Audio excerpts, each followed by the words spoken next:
Yo,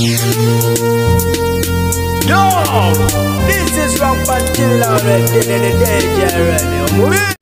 Spark TV presenter omukramanyidwa nga Kim yafiiriddwako maama we Yessa kitalo nnyo kitalo ddala era nga baserebu ab'enjawulo beeyiye mu kyalo okubanga ate bambi bamuwerekerako naye nga kansuubire nti oli bulungi gw'omulungi wosinzidde okubanga ate otumbudde bwentyo nkwaniriza ku page The News Anchor nga bulijjo kansuubire nti abekutambulira mpola mpola maliraadi wali wonna naye nga mawulire gannaku okuva eside eno olunaku regulo omukyalo oyo lwe yafudde naye nga bambi bo aba TV presenters ab'enjawulo n'abayimbi bagenze maaso okubanga ate bayimirira wamu n'omukrono mu kwerekera omubiri gwa maama we okubanga ate gwebasibwa mu nju ye ey'olubeerera so nga ate era mu mawulire amalala ag'ennaku ge g'omukulu amanyiddwa nga Saadi Yes owa Saadi Shotse ng'ono bambi abadde photographer era nga abadde photographer w'amaanyi nnyo ng'akozeeko n'ebitongole eby'amaanyi nga UBC era nga abasajja ab'ebikonge eby'enjawulo nga bw'olengera Honorable Joel Ssenyonyi omukulu amanyiddwa nga Thomas Tayebwa omukulu amanyiddwa nga Robert Kyagulanyi Ssentamu omukulu amanyiddwa bangi bavuddeyo abayimbi ba APAS bonna bagenze maaso okubanga ate bakungubagira omukrono yafiiridde mu kabenje oluvannyuma kwanga ate atambulira ku digi era nga kigambibwa nti digi ye yakolidinze n'ey'omulala era nga bombi ababadde ku picha ezo tebasobodde kubanga ate basimatuka kabenje kano kabadde ku Entebbe Road wabula nga ate ono yalise omwana omu emabega ow'obulenzi omukrono ng'amaze okubanga ate ava mu bulamu bw'ensi eno bagenze ku handles ze naddala omukutu ogwa X ne bajjayo ebimu ku ebyo byazze awandiika era nga caption gye yasembayo okubanga ate awandiika yagamba nti quick reminder tomorrow can happen without you enkya lusobola okubaawo ng'ate bwe toliiwo and indeed it has happened mu bulamu bwe bwagenze okukya ng'ate yeetaliiwo oba okitegeera alina n'awalala we yakola n'agamba nti singa wali omanyi buti abantu webeerabira mangu abafu wandibadde osobola wandibadde ng'ate obeerawo obutasanyusa bantu kubanga the moment we bakukwata ne bakuziika batono nnyo bojjo sigala ku mutwe naye with time nabo batandika okukola ki okwerabira ng'asobola n'omumala omwezi nga takulowoozezaako ng'ojja wansi in a while so mu mbeera eyo abadde nga atera nnyo okuwandika ku kufa ng'alinga muli akiwulira nti oba oliawo ekisaawa yonna akola ki agenda tuli wano ku ssaawa ya Queen leero gwe gusoose emyaka gye mmaze mu Uganda manyi babamu tetuli be Uganda naye gwe gusoose okulaba nti owa takisi atomedde omuntu wano ku ssaawa ya Kyagulanyi mwe gye mwali mumanyi nga ssaawa ya Queen naye gwe gusoose okulaba nti ambulensi ezze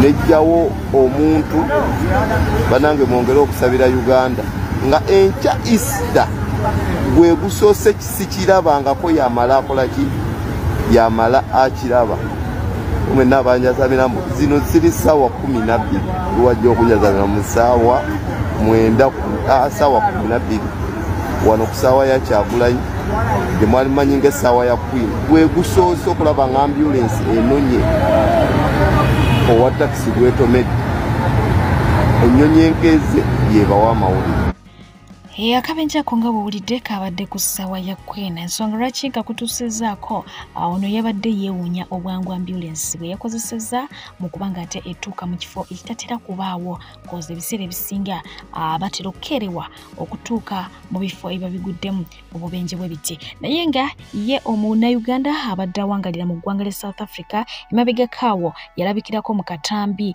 ng'agenda maaso okubanga ate asottasotta omuntu era nga munange yamusottera ddala n'afa gwe yasota yali wa ggwanga lya Zimbabwe bwenjogera essaawa eno lyo eggwanga lya South Africa ligenda maaso okubanga ate limunoonya omunnayuganda ono naye nga yavuddeyo n'agenda maaso okubanga ate akakasa era neyewaako obujulizi nti yagenda maaso okubanga ate akola ekikolwa ekyalabikira mu katambi ako era gwe yatta yali musiguze mu ngeri mu bindala naye n'aweera enkobolokoto eri abo bonna abeesunga oba abalina okubanga ate baagala okukwata ku famire ye tugamba alina ekikyamu ku mutwe oba busungu kwegamba ono abantu bamutiridde mu society Assalamu alaikum warahmatullahi wabarakatuh. Mugamba mchaba memba mbegayiridde mwena abalegeza mwena abalasana saagala muntu yenna ina kunjajinga please mpulidde nti mulimu abasamayasama nti munnoonya wendi ndi wano Hillbrow opposite police station njagala ojje naye anoonya nga weetegese kuba bye mukola byonna saagala mugatte mu famire yange njagala mukole byonna bye mukola ekintu kino nze kibawooninga ebbanga lyonna ne mbagamba mwesonyiwe famire yange ate buli muntu yenna alina akakwate ku famire yange njadiiringa naawe buli muntu yenna alina amanyi nti wali okozeeko ekintu kyonna nga kikontana ne famire yange nja kudiiringa naawe Omuzimbabwe namusse sejjusa saagala munjajinge bye nakoze byange ne bwe ngenda ku life sentence it's me it's not you so don't take a fuck and talk after my name or don't be after my name okay kyenakoze sejjusa 100% Omuzimbabwe namusse kati waba mwana wa nnyoko genda omuli amatako nabagamba mwesonyiwe famire yange era bazanyira ku famire z'abantu gano gakyali mabaga mbabuulira gano gakyali mabaga mwena abajajinga temunjajinga saagala muntu yenna alina kunjajinga tonsomesa tondaga kyakola siri mwana wa nnyoko sigwe yandete South Africa sigwa ndabirira sigwa mbezezaawo okutuuka ku level gyendiko era mwena abajajinga mulinga n'amatako ate nja kubanoonya omu ku omu era buli anjogerako ekibi kyonna nga tolina proof weteeketeeke buli ayogera ekyaswakaba kyonna nga tolina proof weteeketeeke I'm coming for you nze saazaalibwa kujoogebwa my friend nze nazaalibwa kujooga so si kujoogebwa Omuzimbabwe yayiseemu ate n'Abannayuganda mujja kuyitamu emba nga mukyamanyira famire z'abantu sejjusa kyembagambye n'abanoonya si mwe munnoonya nze mbanoonya era omuntu yenna n'agamba mbu anoonya mbeegayidde mukole byonna bimukola temugattamu famire yange mugijje mu kamwa kammwe otherwise mujja kufuna ebisingawo gyegenda eri mmwe mwenna abakwana bakaabasajja abakwanyi abeefuula mbunno mmwe mukola 6 paaka mwagala kwana bakaabasajja na 6 paaka kale nze ewange ne woba olina 12 paaka nja gifuula chapati eno message egenda eri mmwe nammwe bannayuganda abawangaalira Rivonia mmwe bannayuganda abawangaalira Rivonia esaaninga hiiru abaleeta Abazimbabwe wange ku dduuka okwana mwebeereremu era nzija gye muli nzija mulina okwebeereramu mwetegedde naawe yalinga delivering ebintu wano bata Henule ne tubeegayirira mujje tugende ku community y'Abasomali oba Abaethiopia abamuta tufune obwenkanya teri yasobola kuteekayo obudde bwe ne kati muli awo mwasaamiridde mwenna muli ku Arizona mwana wa nyammwe ndi mwana wa nyammwe nabagambye eno woninga egenda yaabo mwenna mmwe abamanyira abakyala b'abantu nze nabawoninga ne mbagamba owange omujjako nga weesibye 2 okufa oyiza okunzita oba ggwe okuyitamu era owange omujjako nga weesibye 2 nze saazaalibwa kunyoomebwa oba kujoogebwa my friend so saagala mummanyiire njagala mumanyire mukomya akamanyiiro ate namwe Abannayuganda mwe abaana ba booda mbabeereddemu nnyo bangi bentadde ku kkubo mugenda munjogerako ebigambo eby'ekisiru ebyaswakaba ebitaliiko mutwe n'amagulu naye singa omuntu yenna onjogerako ekigambo nga tokiinaako evidence muganda wange ndabadduka Mugulikeyo mu kkubo ly'omusalaba yasse Easter yayingiddewo dda naye ng'ate eryo eggwanga lya Philippine lyewuunyisizza bangi oluvannyuma lw'omwami yeewaddeyo ne bamubbira ddala emisumaali mu ngalo asobole okuba ng'ate azannya bulungi paati ya Jesus so ng'ate wano mu Africa bo bali mu byabwe Yesu azina mpere banange bonaasobola okuyingira eggulu mwe kweri anyways ate nga ye Madam Teacher ey'omu kwabo abakulembeddemu gye yabadde okuba ng'ate batambuza omusalaba gwa Yesu olunaku olw'eggulo naye nga waliwo abavuddeyo mu mbeera n'ekutambuza omusalaba ne bavumirira ekigambo nguzi ne bavumirira ekigambo kutulugunya abo bonna abakwatibwa ne basibibwa awatali musango ne bagenda maaso okuba ng'ate babakoonako abantu bangi abasalirwa emisango egitategeerekeka abakwatibwa naye nga n'ensonga ezibogerwako tezimanyiddwa. Bangi bali mu makomera tubalambula naye nga n'ensonga emutwaziza mu kkomera tetegeerekeka.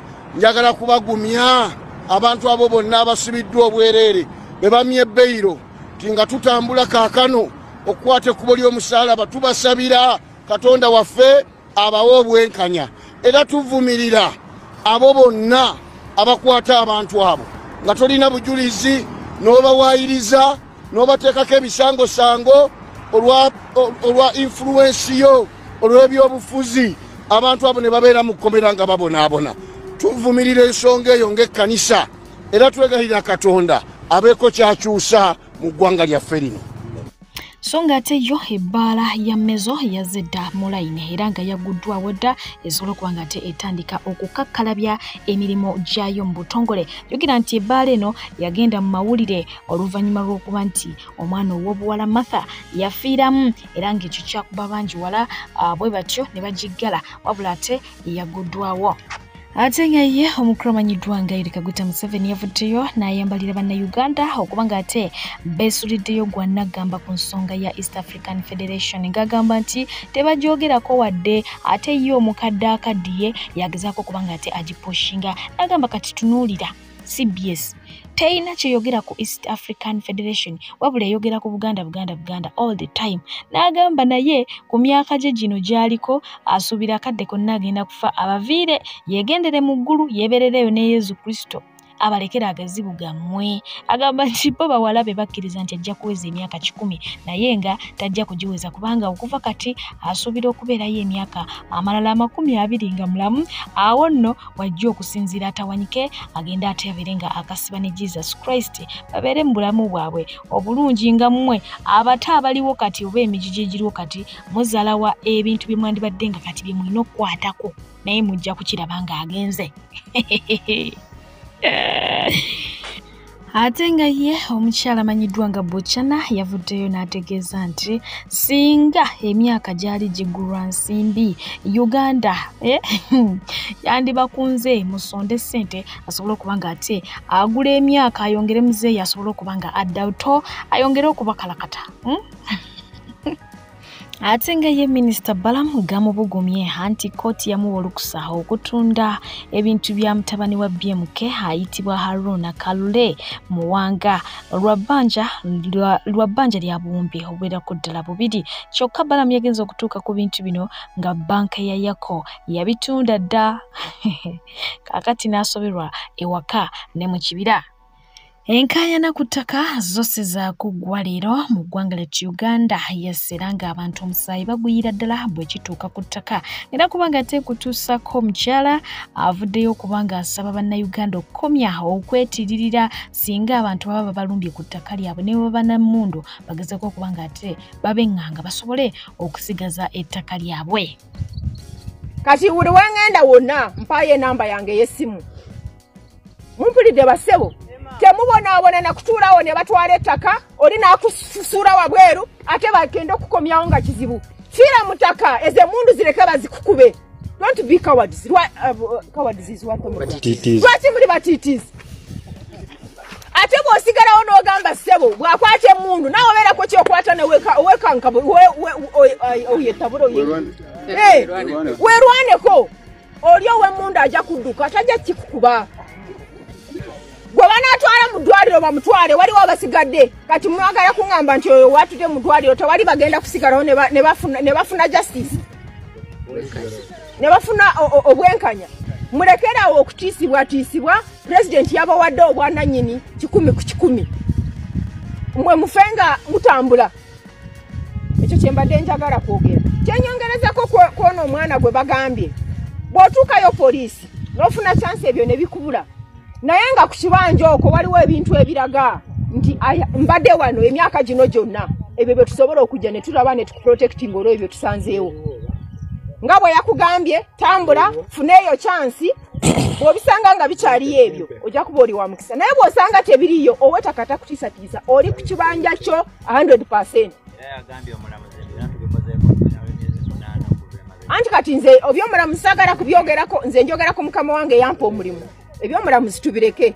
Nze nkugamba directive za president gwe olina obuyinza okubeera kutaka 10 ku 10 ate n'omulamuzi tajja kujjako ate omulamuzi yagenda kujjako president kyayisiza ajja kujja kusange ku kibanja sange ng'oli wa kibanja because abalamuzi bakola lokasi Wazi waliwo abakola ensobo boliawo ne basala emisango nga tebatuuse ku lokasi naye abalamuzi abatuufu batuuka ku ttaka lyennyini bw'atuukawo n'asanga ekituufu teri mulamuzi omutuufu asobola okusalira omusango nti bakugobe ku ttaka genda ogaanirewo kati oyo ow'ettaka tulabe kyakukola n'ebyo ebyokugamba nti tosimba mmere ate n'alyaki ekyo si kituufu era bwe bajja omulamuzi agamba status quo mukimanyi kyekitegeeza ebibaddewo bye biba bisigalawo tekitegeeza nti osigalawo okole bw'otya emikono sigalawo ng'olima ng'olya okutuusa omusango bwe bagusala naye bye bakugambye nti tolima toteekako kyakulya togira ebyo si bituufu tewali mulamuzi asobola kwogera ekyo nammwe muteekemuko ku logiki olabe nti ono omuntu anfeze abanyayuganda waliwo abangi abafera batuleetera ebipapula ebifeze ne kooti wazicupula kati tokkiriza kino ekintu bwe bakikuwa funa engeri gy'ogenda okyebuuze kino kintu kituufu oyinza okusanga nga bakuleetedde ekipapula kyakucupula bakulimba bakutiisatiisa owulidde mwana gwe genda otuule ku ttaka lyo kasita RDC akuwulidde ogenda kubeera protected njagala kwogera ku kintu kyayogedde naffe mu ofiisi yaffe tulina obuzibu bwakyo it's just an emphasis nti abantu bwemuleeta files mutagala osanga wa RDC omusanga walala omusanga mu office endala ezandolinga amataka omusanga wa Fiona kati mba ngenda kuyamba ntya sigala wantu wamu kati ngone yagambye RPC emyezi 2 si mingi sigala wantu wamu osooka olabe nga bw'ogenda wa RDC olabe kyakuyamba oba oli awuyinza because RPC ye wakugonjoola nsonga z'ebintu bye bayonoona naye talina buyinza bugaba ttaka nga ffe ffenna bwe tetubuyina obuyinza obugaba ettaka ebiseera ebisinga obungi nga lirina enkaayana bwa kooti ne RDC gwe waabo obuyinza okuva wa pulezidenti nze mperekera bano ne minisita naye sirina buyinza bugaba ttaka nze ndi liiso lya pulezidenti njagala kulaba bye yayogera bikoleddwa bwe biba tebikoleddwa nkolawo ki nyina okubeera nga mpuushinga kati RPC talina buyinza bugaba ttaka bw'oba ogenze yabeereko byakuyamba ogende ne mu ofiisi endala ey'ettaka ekyo tekirina buzibu naye emyezi 2 si kintu kinene nnyo nti olyoka ovunaana omuntu kati bwemuleeta files zammwe keep following ne bw'obanga tozeeyo nze nteekawo ennamba okuba essimu n'obuuza bannange fayiro yange etuuseewa tolina kubeera ng'ojja buli lunaku awo nange mbasaagala kukuzibuwaliza naye kuba essimu obuuze ofiisi yammwe enyambye etya fayiro yange etuuseewa mumpulira muyiga okufollowing up files zammwe ze muba mulese mu offices totuula n'olowooza nti bagenda kusangawo ebizibu bingi n'abantu bangi ababiina olina okwefaako gwe ng'omuntu mumpulidde ate nga ye omukramanyiddwa nga Robert Kyagulanyi Ssentamu yanakuwadde olwa musajja we okuba nga ate akwatibwa oluvannyuma lw'okusangibwa n'emmotoka ye ng'etimbiddwako ebifaananyi bya Bobby era nga yategeezezza nti eyo y'ensonga eyamukwasizza olwalabye emmotoka ng'ejjudde ebifaananyi bya Bobby oyo bwe batyo ne bamunywa ne baba nga ate bamugya kulayina ate nga ye omukyala amanyiddwa nga Nina Rosa ayongedde okunnyikira mu byobufuzi era nga yafulumizza dde ekifaananyi butya bw'ajja okuba nga ate afaanana ku posts ez'enjawulo mu kuwenja akalulu oba okitegeera alaga nti agenda kugira ku umbrella era nga yaga kukiikira abakyala ab'Essembabule wabula nga kyabadde kyannaku ono okuba nga ate agenzeeko Essembabule bwe batyo ne bamulemesa ab'ebyokwerinda okukakkana ng'ensonga eyabadde mutute tasobodde kuba nga ate agituukiriza olunaku olw'eggulo bane mujeza abayise waka Ahita nabe n'abafana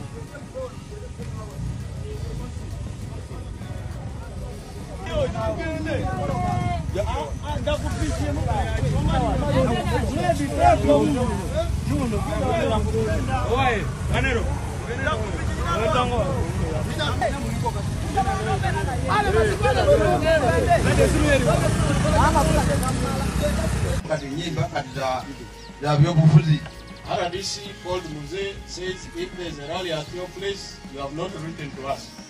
RDC yakubidde muzeeyi ono n'amugamba kubanga oneerale oba negaragara ngiyona lwatubulidde lwaki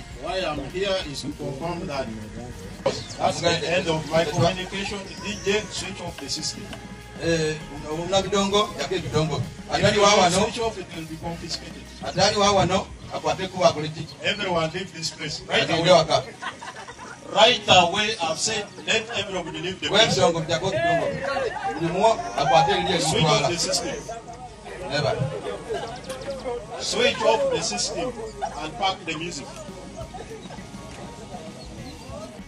Ku mbeera eyo y'omukulu amanyiddwa nga Ron Mark Kiyenje agamba nti kibakoze Nina Rose kiraga nti bamutidde era kiranga buwanguzi ku sayidi ye ajja kuwangula akalulu k'Essembabule gagamba nti tosobola kugoba muntu olw'okuba nti agenda kusinkana abantu mu maka ga taata we so ne ku ensonga eyo yakkiriza nti 10 Nina Rose agenda kulya oba yalidde dda naye ngera omukulu omu yagenze maaso kubanga ate ategeeza eggwanga nti mu bayimbi bonna mu ggwanga Uganda Nina Rose mukyala akyasinzeemu obulungi agamba nti oba owakana gamba oyo omuyimbi wo gw'ogamba bagolooza nti ye mulungi asinga asaleko enviiri tulabe bw'anaafaanana kubanga ye alaba Nina Rose talina nviiri naye ate akola ki akati mbu naawe gamba owakole ki azisaleko ate nga bye byentambula byasanyaladde dda ku luguudo lw'e Masaka jjukira nti luno lwabomokamu lwafunadde ebizibu ate ngira mu kaddekikamu abantu boolekeramu Easter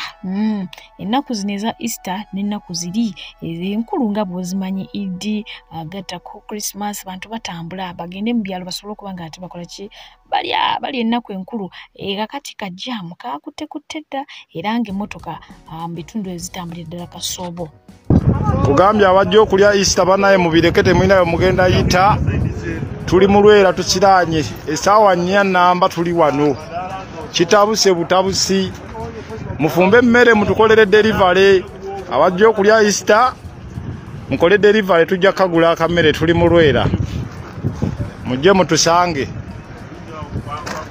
abakyala bangi abasajja tuli batono ekiro kyaleero kijja kunyuma ate nga ye omukulu amanyiddwa nga Norbert Evans avudde n'ayambalira omukulu amanyiddwa nga King Saha oba yakawulira akayimba k'omukulu simanyi akali ke yayimba nti n'embwa zaabwe zoogera era simanya because temukamanyi kakati ono ndooza kyeka yakakawulira yavuddeyo abuuze King Saha kiki yali ategeeza okugamba nti embwa zaabwe zoogera kubanga ye wa NRM ate kyali wa King Saha kakati yeebuuza kyali we yali amuvuma oba Yes, mbalamusizaako Norbert Events gemanya. Ebbanga libadde ddene nga nina ekimbo by'omutwe. King Saha bakutaagingita muganda wange. Vidiyo eno ngenda giteeka wansi wano ogirabe. King Saha wagamba nti n'embwa zaabwe zoogera. Kiki wali otegeeza mbwa ki? King Saha mbadde nkusaba oveeyo kuba ffe abamu tuli mikwano gyo. Ekyamazima tuwagire NRM yadde goli wa Nuupu naye nga tuli ba mikwano naffe watutwalira mu tulimbwa kiki waliogezaako okutegeeza obulungi n'embwa zaabwe zoogera zizirwa bamubaamu embwa obubwa tukategorizinge bulungi King Saha tulimbwa tulibubwa tuligabwa tulitubwa oba kategorizinga bulungi n'embwa zaabwe zoogera ate nga ye omukulu amanyiddwa nga Kisa kya Mukama yavuddeyo bw'atyo ne yeetondera omukulu amanyiddwa nga Robert Kyagulanyi Ssentamu gw'amaze ebbanga ng'akalakata gattako n'abantu b'eggwanga lya Uganda bazze nga avuma awemula akunamira agamba nti akooye okulaba maama we ng'akaaba akooye okuswaza famire ye alina abaana akuze era yalayidde obutabiddamu naye nga bannayuganda baalazeemu akatoma mu comment section awo nga bagamba nti katukuwemu eddakiika 2 ojja kudda ku roots kubanga eno gwe gy'ogwa mukuwemula okuvoola byonna twala tugende. Forgiveness from His Excellency the President of the National Unity Platform. Munsonyiwe mmaze ndokose enkoye emidia y'obuwemu ngiwadise emikono banange set me free. I am asking forgiveness and I want my mom to live with peace. Akoye okusikagana nange abaana bange bakuze balaba video zange please.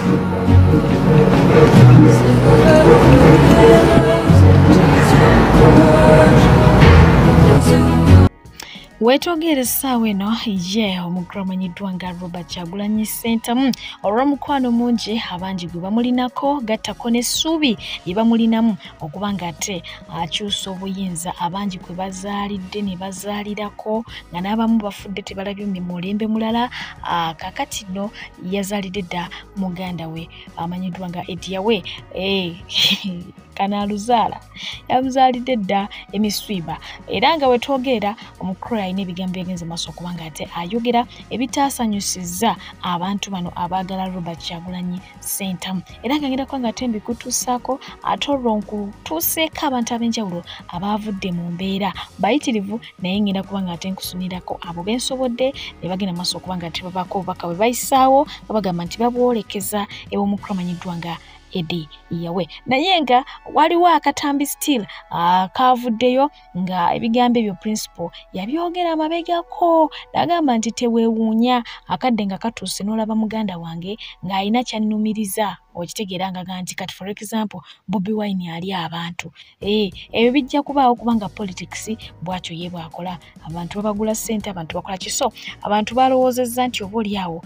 embeera eyo Bobi Wine gye yayogerako mudda mu maaso eyo oba emabegako eyo yes kakati yeetuuseewo mu ngeri efaanako bwetyo okuweereza mbadde pije naye nga nyongera okujjukiza nti gwe mwana ow'obuwala ayagala okuba nga ate ogenda ekkata ku mulimu ogwa cleaning n'omulimu ogw'ekiyumba njangu mbeere nga ate nkukwasaganya nze mwennyini osobola okuba nga ate ogenda mukwano weekolere akathimbi ate ngera n'abaana ab'obulenzi nammwe mbeetaaga yes bulambalamba ngenda kuba nga ate mbasibula naye nga etakumira mpeera ajja kusigala nga abankumidde era kozie yasalawo okuba nga ate atukuma tuyisabisa mukolo maaso tugamba nti alhamdulillah lwokesala okola ki lwobala naye nkujjukiza nti omukulu amanyiddwa nga Sheikh Ashraf ajja kuba nga atakukwasaganya wamu n'aba Molden yes mubeere bulungi mweraba otambudde obwoya ne bukugwa ne kontombwe ng'onoonya mirimu ofereddwa abaferi bangi toddamu kumagamwa ga kankwanjulire Molden International Labour Consultants be bakugu abaakakasibwa okutwala bannayuganda emitala w'amayanja mu nsi nga Qatar, Saudi Arabia, Jordan, Kuwait, UAE, Bahrain era nga bano bakutuusaako emirimu omuli security, waiters and waitresses, maids, cleaners wamu ne baristas basange wali eri ennamuŋŋoona oba bakubire ku nnamba zaabwe ez'essimu 074 738 21 oba 0772 83 00 oba 0787 95 23 29 beebokka abagenda okusangula ennaku ku mutima gwo beba Molden, shipping life into a unified destiny. Abalungi abatuwuliriza era abatulaba olunaku olwaleero tuchaddeko ewa Sheikh Ashraf Dembe.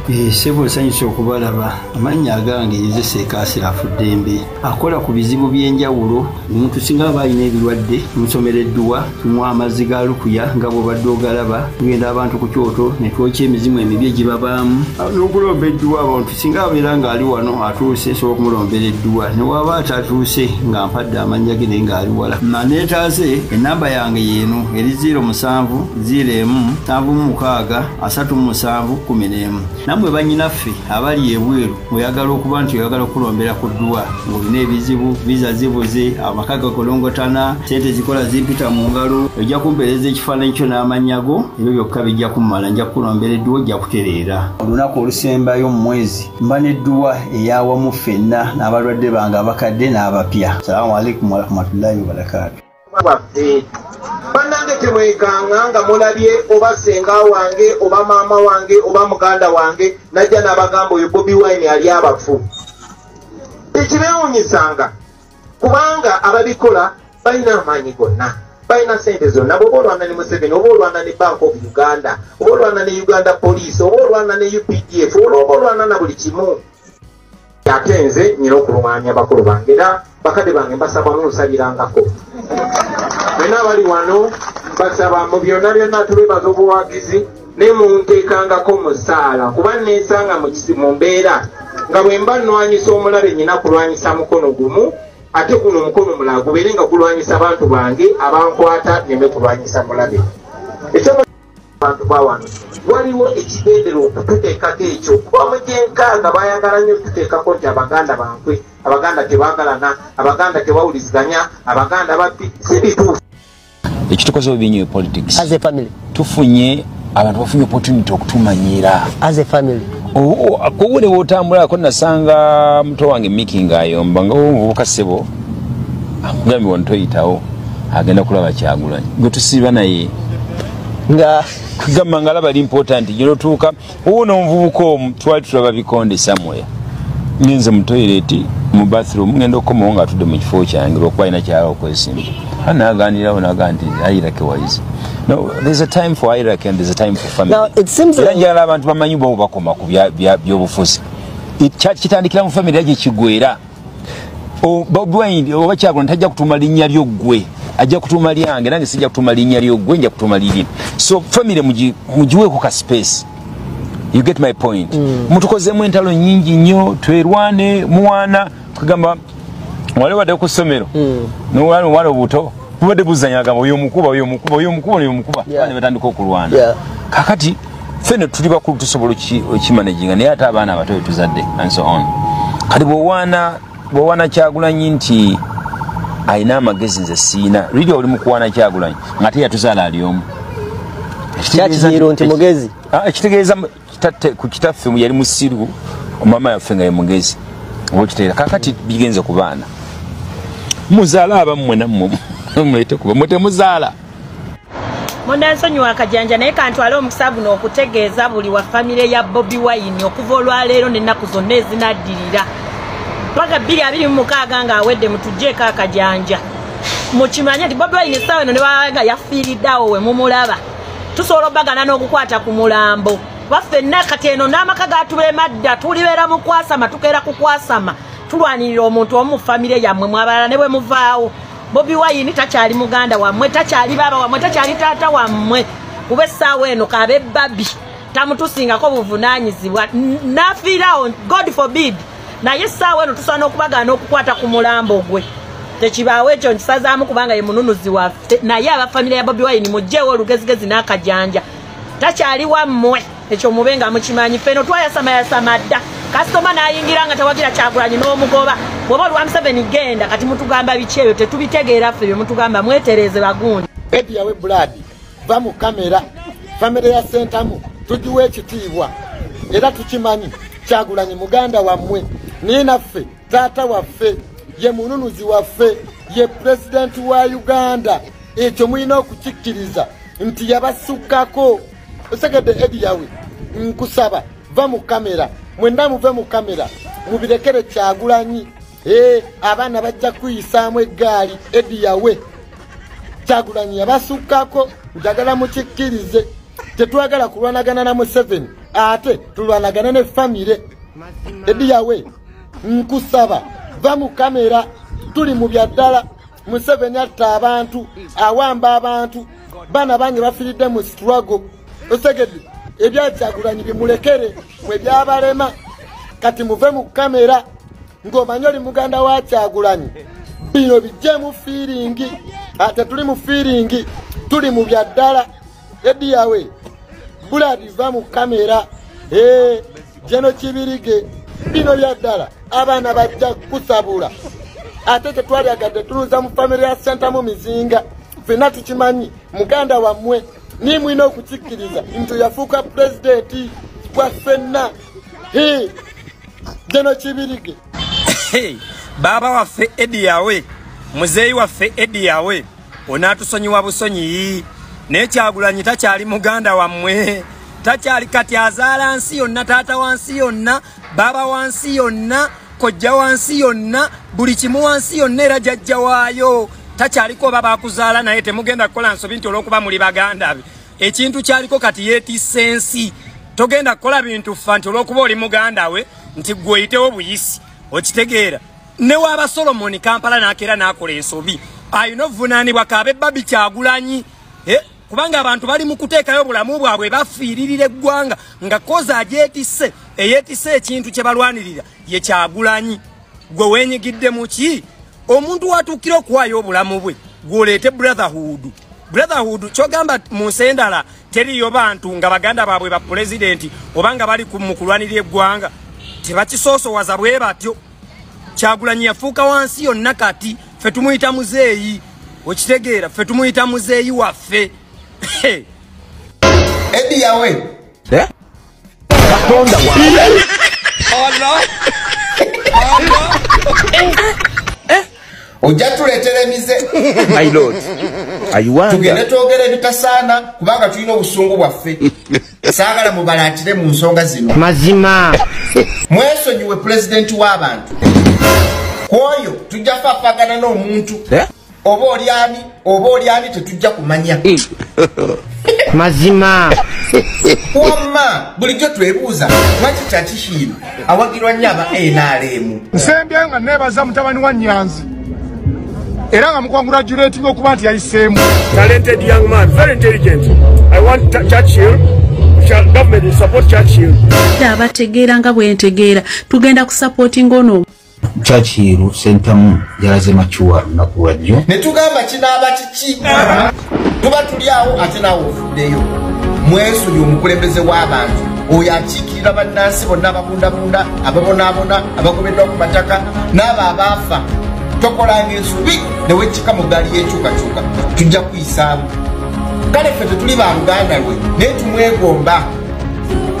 Naye mmwe ab'eŋŋanda mwandibadde mufiira nawo bantu mwe. Mazima mujja kutuleetera ebizibu mwekkakanyeeko gye muli. Oba toyagala kwegatta ku bannansi ababonaabona sirika.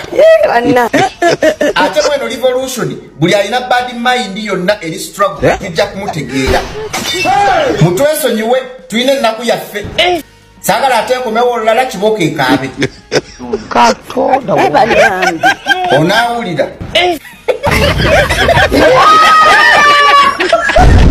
Mukulu Edi yawe Robert Kyagulanyi Ssentamu gwomanyi muganda wo mulinde nga mu meeting ya chika oba mu family meeting.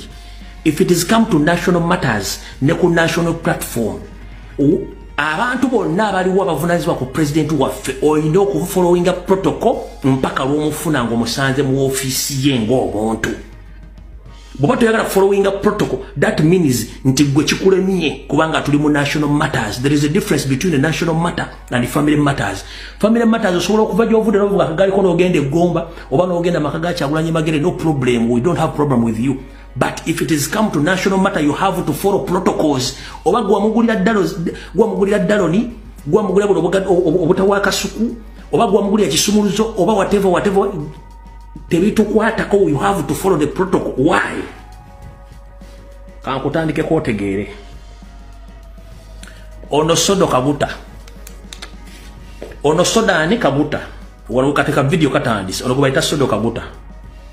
Esawa eno mukubira esimu n'emala n'omwezi nga simufunye. Bwe mbaga simufunye sola agenda getu mu State House n'enyingira. Muganda wange kataate gwe toli muganda we.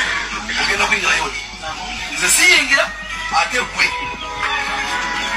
Era ekyo Kyagulanyi akuze gavumenti. Mumpulira bulungi ono sodani, ono sodo kabuta. Akugamba ayinza n'okumala omwezi nga tatabyeyo seriti bahabula Nyandwe. Ne bwagenda ku gate ente bamugamba you have to get. Ekitukoze obinyo politics. As a family. Tufunye abantu bafunye opportunity okutumanyira. As a family. Kati bw'owaana Kyagulanyi nti ayina amagezi nze siina. Lwigi oli mukuwaana Kyagulanyi ng'ate yatuzaala ali omu. Kyakinyiro nti mugezi. Ekitegeeza ku kitaffe yali musiru, omama yaffe nga ye mugezi. Okiteera. Ensi eno teri kintu kisoomuuza mu bulamu bw'ensi. Teri mbeera esinga kuwa challenge nga kulaba mutoowo ng'akusukkulumako gwe nga mukulu we. Nga kulaba mutoowo gwewakuza gwewalera gwewalinga otegeerera gwewalagiriranga homework. Kati nga mu family meeting bw'aba tannatuuka meeting tetandika. It is challenging. Nze natuukako mu mbeera nga muto wange muyita baaba. Simbu kubanga nali nzikiriza. But life can humble you.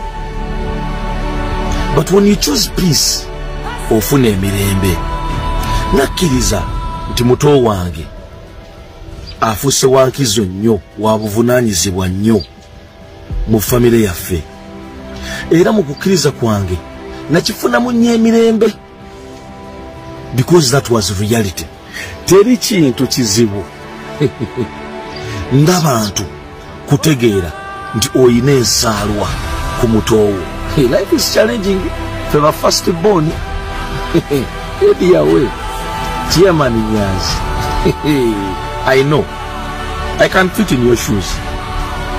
Naye kiswaza abantu kasita bategeera tyozimbye omutima ku mutoowo wabwe bakusuubira oyina kubanga oyagaliza mutoowo. But the ego cannot let you. You need to fight the ego. I'm telling you. Kwa bikola bisa. Ate worst case scenario. Mweba Eddie. Family yamwe becomes very sensitive. Politically, internationally. Amaso mwenaga baliko. Mulimu ekintu kyojja okwogera ng'okyogera because of your ego. Nga mukulu wa Kyagulanyi. But people may take it that you've been compromised. Abantu bajja kulowooza nti walidde kumbe gwe oli mu bya family, oli mu bya soga nze baaba. I think it's better to be humble in this situation. Amanya mwagakola. There is nothing you need to prove, brother Eddie. Ensi ekimanyi temuli babuvunaanyizibwa, muli basajja bakakkamu, temuli bayombi. Keep it that way.